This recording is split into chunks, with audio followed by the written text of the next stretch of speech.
So much you torture the honey badger, he'll never give you back his honey!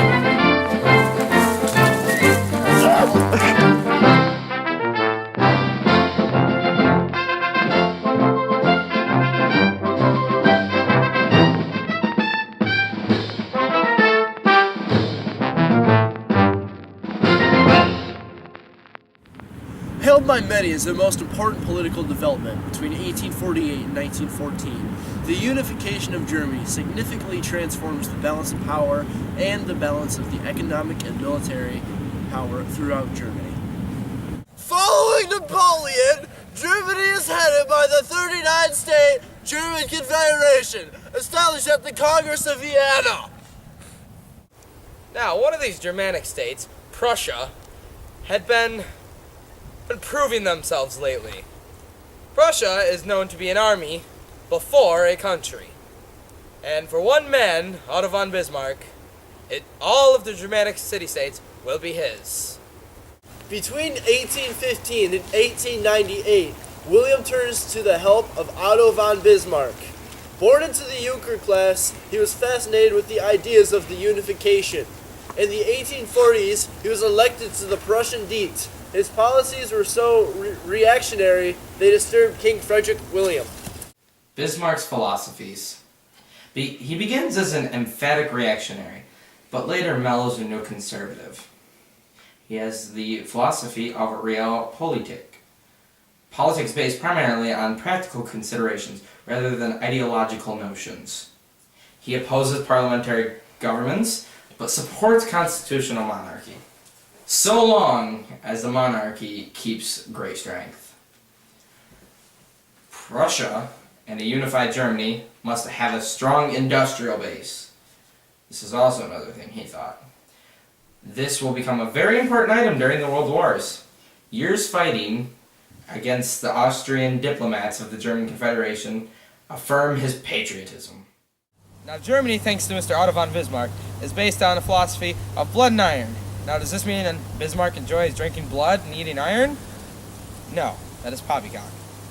Blood and iron simply means that Germany shall be built on two things: war, blood, and industry. Iron. Industry. The Klein Dutch policy. Bismarck's embrace of nationalism means an equally strong embrace of unification. Bismarck's plan does not include all German-speaking lands, including Austria. Klein Dutch, which means small Germany, is the plan to the unification. He wants to exclude Austria from any potential German state, establish a German state without any Austrian influence. This will require very complex diplomacy, and yes, wars. Okay, so when we're talking about the unification of Germany, which right now is Prussia, we have three major wars. We've got the Danish War, we've got the 7 Weeks War, and we've got the Franco-Prussian War. Danish War, we gained these two regions up here in Denmark, Schleswig and Holstein. The 7 Weeks War, we pretty much just tell Austria to stop being annoying, and we get them out of the German Confederation, and a few things down here. But then the Franco-Prussian War, we gain the region of Alsace-Lorraine, and we humiliate France, which is really funny. And okay. The Northern German Confederation. In 1867, Prussia annexes Hanover, Hesse-Kassel, Nassau, sorry for my pronunciation, and Frankfurt, and disposes their leaders. All had supported Austria in the 7 Weeks War. Wow. Losers. All of Northern Germany, now under Prussian leadership, the Northern German Confederation. Local government still intact, but all military forces under Prussian control. 21 states now under Prussian control, led by the King of Prussia as well as Bismarck. The birth of the German Empire. With the obvious victory, Baden, Bavaria, Hesse, and Württemberg, all southern states, unite with Prussia. On January 18th of 1871, the German Empire is declared.